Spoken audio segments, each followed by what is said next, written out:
கர்த்தருக்குள் பிரியமானவர்களே, ஆகஸ்ட் 12 இன்றைய பனித்துளிகளின் தலைப்பானது ஞானத்தோடு நோக்குதல். வசனம் யூதா 1வது அதிகாரம் வசனம் 22-23. அல்லாமலும் நீங்கள் பகுத்தறிவுள்ளவர்களாயிருந்து சிலருக்கு இரக்கம் பாராட்டி சிலரை அக்கினியிலிருந்து இழுத்துவிட்டு பயத்தோடு ரட்சித்து ஆத்மாவின் நிலையை அனைத்து கோணங்களிலும் அலசுவதற்கு மேய்ப்பர்களுக்கு தேவனுடைய ஞானமும் 1000 கண்களும் தேவை என்று திருச்சபை போதகர் ஜான் கிறிசாஸ்டம் எழுதுகிறார். ஆவிக்குரிய ரீதியில் மற்றவர்களை நன்கு பராமரித்தல் எப்படி என்பது குறித்த விவாதத்தில் கிறிசாஸ்டம் இப்படியாக பேசுகிறார்.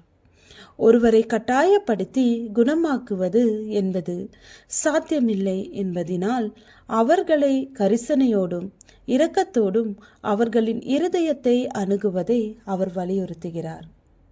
அதற்காக வலியே இல்லாமல் அதை மேற்கொள்ள முடியும் என்று அர்த்தமல்ல என்றும் கிறிசாஸ்டம் எச்சரிக்கிறார். ஏனெனில் ஆழ்ந்த அறுவை சிகிச்சை செய்யப்பட வேண்டிய ஒரு நபரிடம் நீங்கள் மென்மையாய் நடந்து கொண்டு அவர்களுக்கு அறுவை சிகிச்சை செய்ய தவறினால் அவர்களை புற்றுநோயிலிருந்து காப்பாற்ற முடியாது. ஆனால் விரக்தியில் இருக்கும் அவரது உடம்பில் நீங்கள் இரக்கமின்றி கீறல் ஏற்படுத்தி சிகிச்சை செய்தால் அவர் எல்லாவற்றையும் மறந்து உச்சக்கட்ட மகிழ்ச்சியை அனுபவிப்பார். கள்ள போதகர்களால் துன்மார்க்கத்திற்கு தள்ளப்பட்டவர்களின் நடத்தையை விவரிக்கும் யூதாவும் அதே பிரச்சனையை சந்திக்கிறார். அந்த வகையான மரண அச்சுறுத்தல்களின் போதும் யூதா கோபப்படாமல் கையாளுவதற்கே அறிவுறுத்துகிறார். அதற்கு பதிலாக விசுவாசிகள் அச்சுறுத்தல்களை சந்திக்க தேவனுடைய அன்பில் இன்னும் அதிகமாய் வேரூன்ற வேண்டும் என்று போதிக்கிறார்.